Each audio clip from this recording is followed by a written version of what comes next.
श्रोताओं, आप सबसे पहले हमारा नंबर लिख लें। हमारा नंबर है 8826224477। जी हाँ, 8826224477। अरे ज्योति, कहाँ हो? जी काकी, आइए आइए, अंदर आइए। कैसे हो? आजकल दिखाई नहीं देते।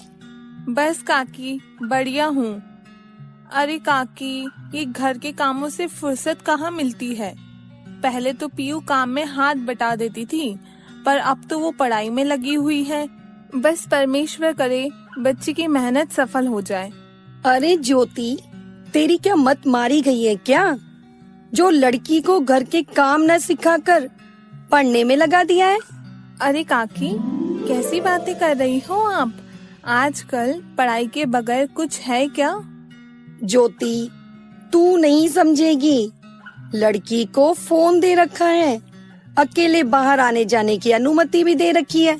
यह सब तुझको आगे भारी पड़ेगा। नहीं नहीं काकी, ऐसा कुछ नहीं है। हमारी पीहू ऐसी नहीं है। हाँ, पर बाहर की हवा लगने में समय नहीं लगता। बाकी तो जैसी तुम्हारी मर्जी। मैं तो बस समझा रही थी। उम्र में तजुर्बे से तुमसे बड़ी हूँ। जी काकी, पर मेरी पीहू ऐसी नहीं है। मैं जानती हूँ ज्योति, तभी तो कह रही हूँ। जिन संस्कारों में बच्ची पली बड़ी है, उसे उसी में रहने दो। ये बाहर नौकरी के लिए जाना, ज्यादा पढ़ना, फिर बच्चे पूछते भी नहीं है माँ बाप को।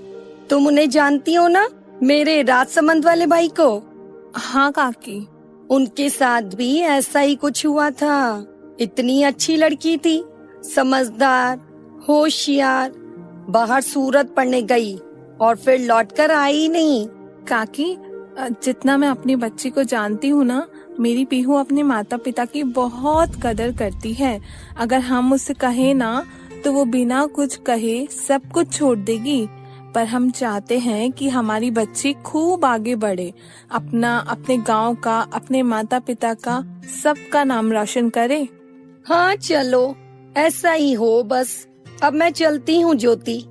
कभी समय निकालकर घर पर आना और अपना, मोहन का और पीहू का भी ध्यान रखना।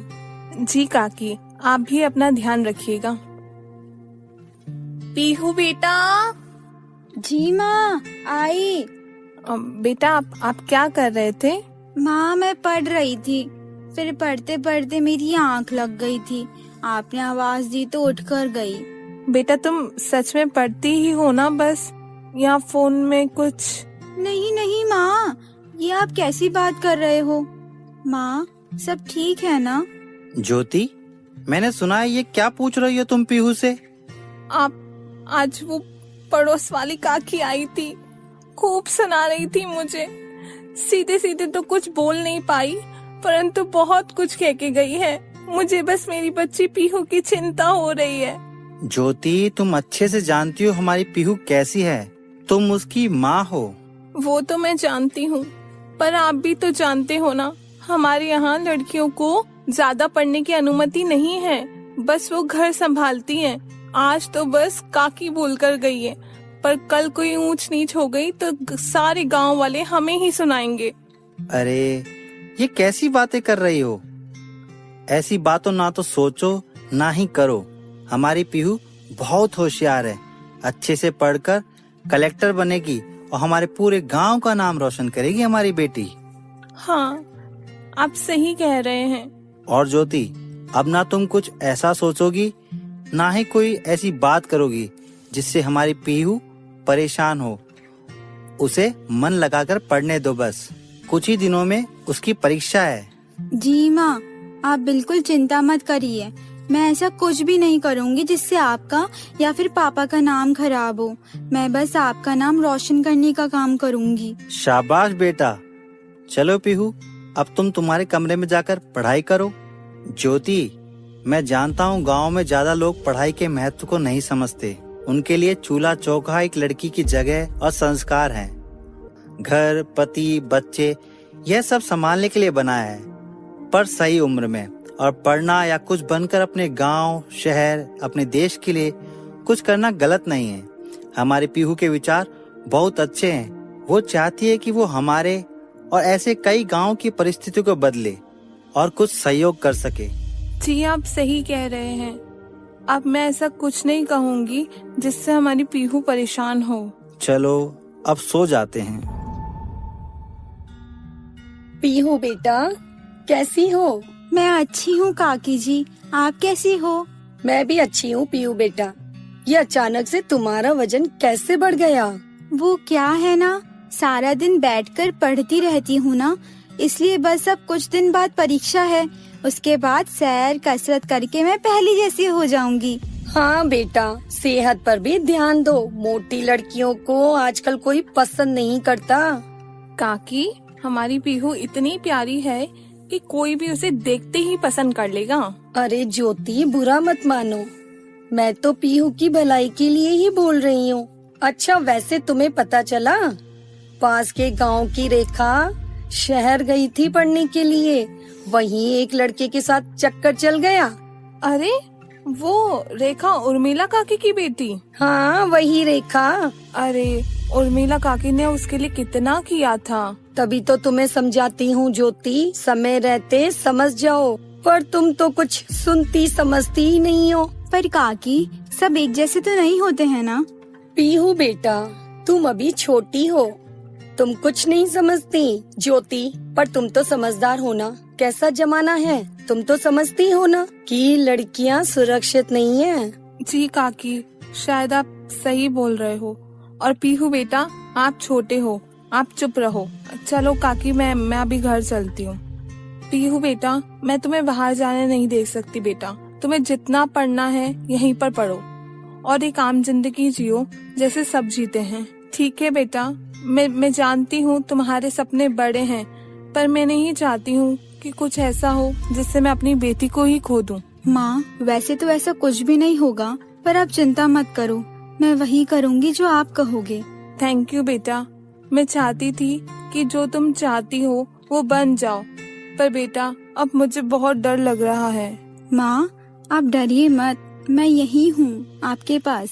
पीहू, तुम किचन में? अरे बाबा आप, वो मम्मी की ना तबीयत थोड़ी खराब है, इसलिए मैं खाना बना रही थी। क्या हुआ ज्योति को?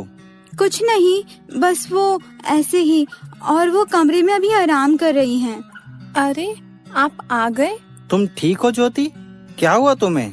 पीहू बेटा, तुम जाओ पढ़ाई करो, यह मैं देख लूंगा।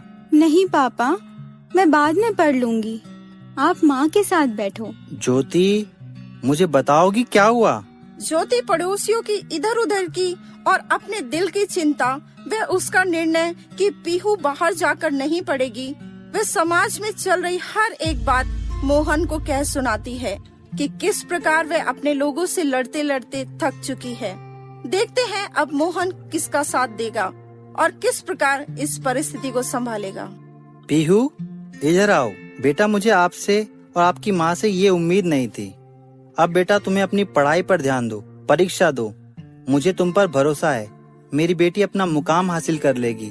बस इतनी मेहनत करके पीछे मत हटना। थैंक यू सो मच पापा, मुझ पर भरोसा करने के लिए। जाओ अपने कमरे में, जाओ बेटा। ज्योति, मुझे गुस्सा तो बहुत आ रहा है तुम पर मैं तुम्हें प्यार से समझा रहा हूँ कि ऐसे ही किसी की बात सुनकर इतना नकारात्मक मत हो। अपनी बेटी पर भरोसा करो। अगर इस समय हमने उसका साथ नहीं दिया तो शायद जरूर हमारी बच्ची हमसे दूर हो जाएगी। मुझे माफ कर दीजिए, मैं खुद ही अपनी बच्ची का जीवन खराब करने चली थी। ज्योति, लोगों का हम कुछ नहीं कर सकते, हम उनके मुंह भी नहीं बंद कर सकते। कोई मोटा हो तो भी उन्हें दिक्कत है, कोई पतला हो तो भी उन्हें दिक्कत है। हम सबको परमेश्वर ने उसकी स्वरूप और समानता में बनाया है। इस बात के लिए हमें उसका धन्यवाद करना चाहिए। जी, सही कहा आपने। ज्योति, याद रखना, वही बच्चे माँ बाप से दूर हो जाते हैं जिनके माँ बाप उन्हें समझते नहीं।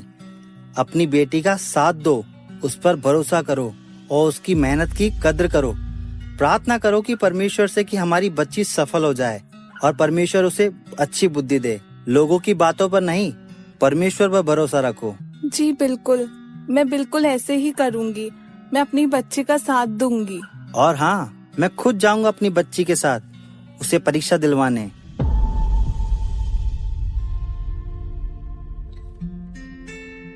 पीहू, आज तो तुम्हारा नतीजा आने वाला है ना परीक्षा का? हाँ माँ। बेटा, आप इतने परेशान क्यों हो? डर लग रहा है माँ मुझे। अरे मेरी बेटी, मुझे पता है नतीजा अच्छा ही आएगा, तो डर मत। पीहू, ज्योति, जल्दी बाहर आओ। कहाँ हो? अरे पीहू बेटा, तुमने परीक्षा पास कर ली है और तुम्हारा पहला पड़ाव भी कलेक्टर के लिए पास हो गया है। आप सच बोल रहे हो ना? हाँ बेटा हाँ, ज्योति, मैंने कहा था ना कि पीहू कर लेगी। चलो मिठाई उठाओ, चलो मेरे साथ। कहाँ? काकी, कैसी हो? ये लो, मुंह मीठा करो। अरे मिठाई, किस खुशी में? हमारी पीहू ने पहला पड़ाव पार कर लिया है। अरे वाह, बहुत बहुत बधाई। जी हाँ काकी, अब आप देखना, जिस तरह हमारी पीहू ने परीक्षा अच्छे अंकों से पास करी है ना, वो आगे के भी सारे पड़ाव पार कर और जरूर अपने मुकाम पर पहुंचकर हमारे देश का नाम ऊंचा करेगी। हाँ ज्योति, और तुम सब मुझे माफ कर देना, मैंने पीहू के लिए गलत बोला, पर अब मुझे विश्वास है हमारी पीहू सबसे अलग व समझदार है। शुक्रिया काकी। और पीहू ही क्या, हमें किसी के लिए भी कुछ भी गलत बोलने का हक नहीं है, बिना उसकी परिस्थिति जाने। हाँ बेटा, मुझे माफ कर देना। नहीं नहीं काकी, कोई बात नहीं, यह तो खुशी मनाने का समय है। तो श्रोताओं, जैसा कि हमने आज पीहू की कहानी से देखा कि किस प्रकार पीहू बहुत पढ़ने वे अपने परिवार, गांव, देश का नाम रोशन करने के सपने देखती थी, परंतु समाज की गलत व नकारात्मक सोच का असर उसके परिवार, उसकी माँ के मन तक आ गया। परंतु मोहन की समझदारी की वजह से पीहू अपने सपने को पूरा कर पाई। तो श्रोताओं, आज के कार्यक्रम में बस इतना ही। आशा करती हूँ कि आज का कार्यक्रम आपको पसंद आया होगा। और श्रोताओं, अब ये समय है कि आप अपने प्रश्नों को या फिर आज की कहानी से संबंधित अनुभवों को हमसे साझा करें। तो वक्त जाया ना करें, अपना फोन उठाएं और हमें कॉल करें। हमारा नंबर है 8826224477। जी हाँ, 8826224477। नमस्कार।